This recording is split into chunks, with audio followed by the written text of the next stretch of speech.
DevilNeverCry. Today we're going to be taking a trip down memory lane and talking about arguably one of the greatest anime games ever made. I'm of course talking about Naruto Rise of a Ninja. It's crazy to think that this game is over 16 years old at this point and arguably could be considered retro. Rise of a Ninja dropped all the way back in 2007 when the Big 3 was arguably at its peak, though considering where One Piece now sits, maybe that's not quite right to say, but back in 2007 I lived and breathed Naruto. I was absolutely obsessed with the Ultimate Ninja series on the PS2, the manga, the anime, everything. And so when Rise of a Ninja ultimately dropped at the turn of the next-gen consoles, I was absolutely blown away and stunned by what was on display. It pretty much blew the Ultimate Ninja series away completely, and I think it wasn't until the drop of Ultimate Ninja Storm in which the game finally had some proper competition in regards to what could be considered the ultimate Naruto game at that time. And though Storm 1 was a spectacle itself to behold, it crucially missed out the Zabuza arc, which this game managed to include. And so with that in mind, I decided to see if young DNC was right after all, and if this game still held up. Naruto Rise of a Ninja is a sandbox-style game with elements of exploration as well as 3D arena fighting. It was a licensed game that featured numerous clips from the actual anime itself, as well as licensed music, which I think at this point is probably why this game hasn't got any form of a remaster or a remake at all. In the game, you follow the story of Naruto himself, right from the very beginning, from when he was tricked into stealing that pesky little scroll and learning the Shadow Clone Jutsu, and the story takes you all the way until you face off against Gaara in the middle of the Chunin exam. So pretty much the first half of the first part of Naruto, if that makes sense. Throughout the game, it takes you through several of the key story beats, from the initial setup of Team 7, through to the Zabuza arc, the Forest of Death and Exam arc, culminating of course in that battle against Gaara. Considering it's a licensed game, you can also expect to hear the VAs from the anime itself returning to voice their characters in the game.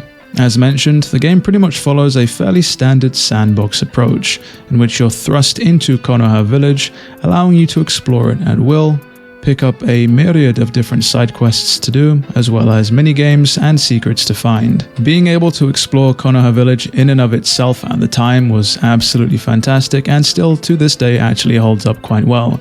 You're not actually able to explore the entirety of the village, at least initially, but as you complete more and more main story quests, which come thick and fast, you're able to unlock abilities like double jumps or even sprinting, as well as several different jutsus that will allow you to explore more and more and more of the village, allowing you to get higher and higher vertically, but also jump into areas that you perhaps wouldn't have been able to explore initially. Alongside that, there are several areas outside of Konoha itself that you can also explore, particularly when you're tackling a mission outside of the village itself.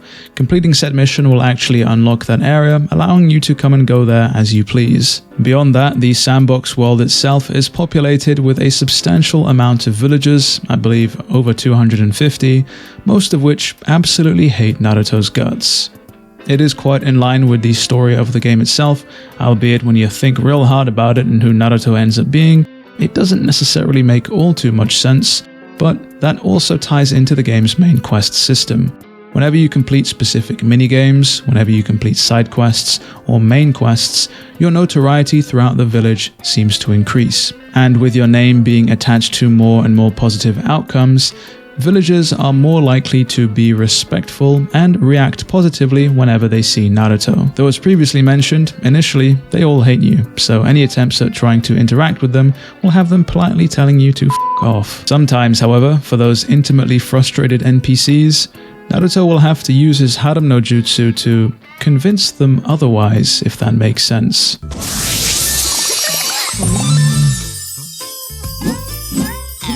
Throughout the village, you'll also find characters from the Naruto universe that you've come to know and love, in places that you'd expect to see them. For example, you can see Iruka-sensei hanging around the training academy, or you can find Sasuke down by the lake, practicing some of his fireball jutsus. You're able to talk to and engage with all of these known characters, actually being able to fight them in multiple instances as well. For specific characters such as Kakashi or Iruka, however, who are senseis, you're actually able to train with them and unlock new abilities, which is where the combat comes to effect. Combat and conflict obviously plays a large part in Naruto, which is where the game transforms from a sandbox adventure game into more of a 3D fighter. Naruto, or whoever it is that you're playing as, will be thrust into a 3D arena with one other opponent, in which you're able to take them down with taijutsu combos, throw projectiles at them, block their attacks, use substitution jutsus to get behind them, and even hit them with your own jutsu at the risk of them attacking you before you can pull it off. The use of jutsus themselves require specific hand inputs, which can be done by moving both analog sticks in very particular motions,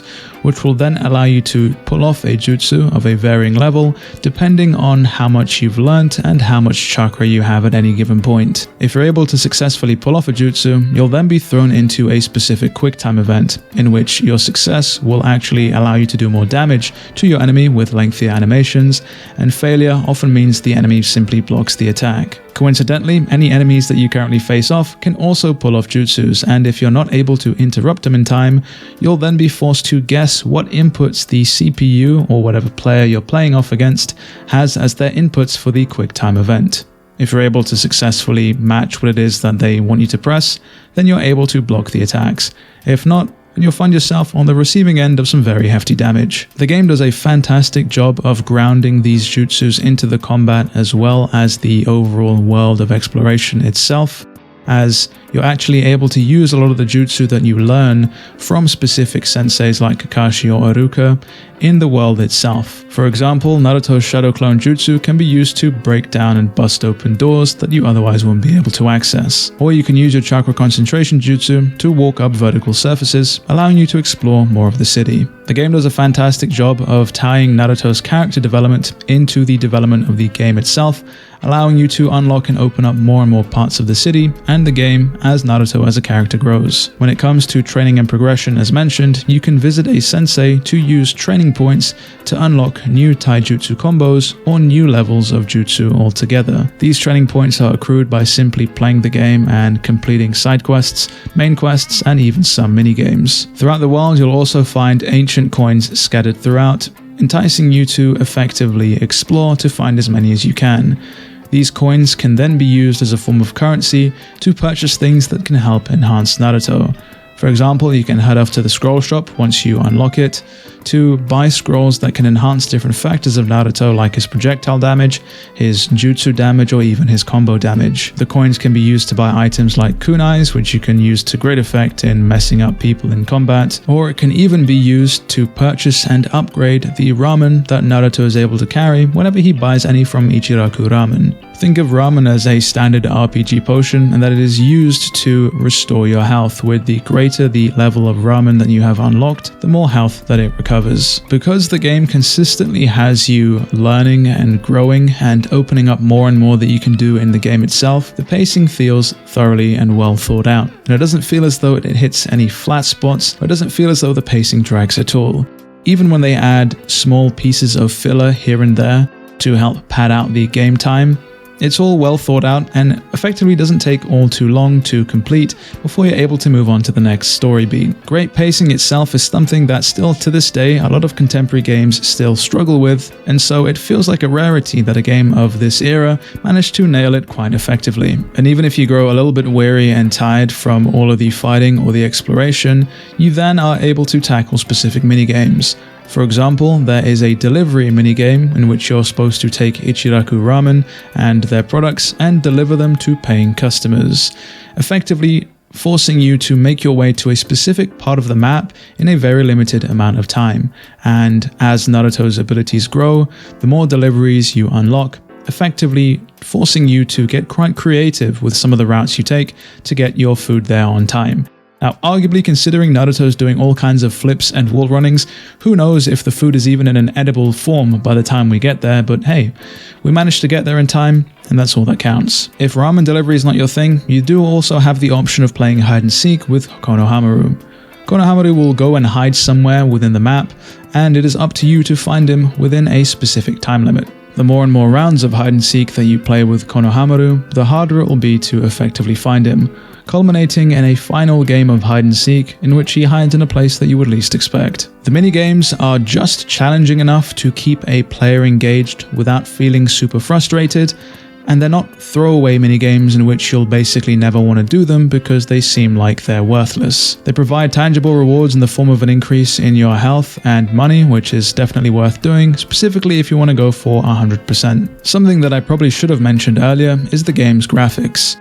The game quite obviously features cel-shaded graphics, and I think that honestly is now why the game still stands the test of time. Sure, it doesn't necessarily look quite like the anime, and perhaps the lines aren't as sharp or as crisp as the lines you'd see in Ultimate Ninja Storm 1, for example, but it certainly has a unique charm to it. And as previously mentioned, this is indeed a licensed game, so you can expect to hear all of the soundtracks that you've come to know and love from the Naruto anime, which, quite honestly, heightens this game and my enjoyment of it, specifically as somebody who grew up watching the anime, all that much more. Funnily enough, the back of the game box actually features a quote from IGN.com that states that this is the first great Naruto game. Is that a statement that I agree with?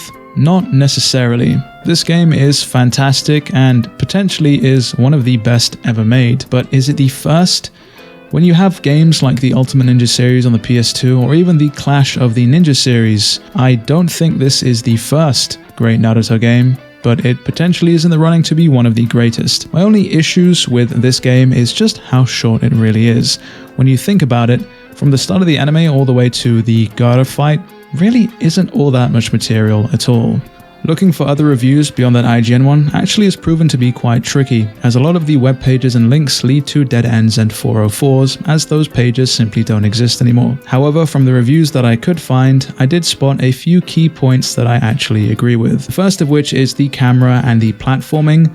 The platforming at times can feel quite floaty. This isn't necessarily much of an issue when you're exploring Konoha, but when you're in some of the environments that feature a lot of platforming to get to a specific objective, or there's traps that you need to navigate around, the movement can be quite finicky at times, meaning that you'll end up taking more damage than you necessarily wanted to. Beyond that, some of the reviews also mention that the AI is no joke whatsoever, and that you can't button mash your way to victory. I don't necessarily see this as a bad point, though I can agree that sometimes the AI can be quite cranked, as I saw on one of my streams of this game quite recently. But the game certainly isn't for the faint of heart, as you won't be able to progress unless you pay attention to what the game tells you to do.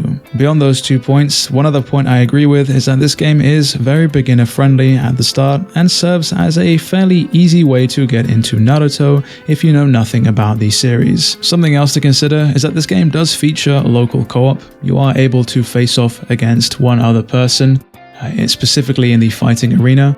And the game did feature online multiplayer at the time of launch, which at this point is well and truly thoroughly dead, so any of you who are out there thinking of getting some easy gamer score, definitely guess again because you won't be able to. Overall, I thoroughly enjoyed my trip down memory lane replaying Naruto Rise of a Ninja. Do I agree with the overall Metacritic score that it has of 78 out of 100? I'd have to disagree and say the game, perhaps for me, sits more around an 8 to an 8.5 out of 10, but considering reviews are all subjective and everybody has their own grading system, they don't really matter in the end. All I can say is, this game definitely is worth playing if you are a fan of Naruto and you haven't played it already. And if you're thinking of playing Naruto or getting into the series, then this definitely serves as an easy way to get into it. Saying that, however, I have no idea how hard it is to track down a physical copy of this game, as I don't actually believe the game is up on the Xbox store anymore, so other than emulating it, you're gonna have a hard time finding this game if you haven't got it already. And with that, we've come to the end of the video. If you enjoyed today's video and want to see more, then definitely like and subscribe. With all that said and done, it has been me, DevilNeverCry. I'd like to thank all of you for watching, and as always, I'll see you all next video.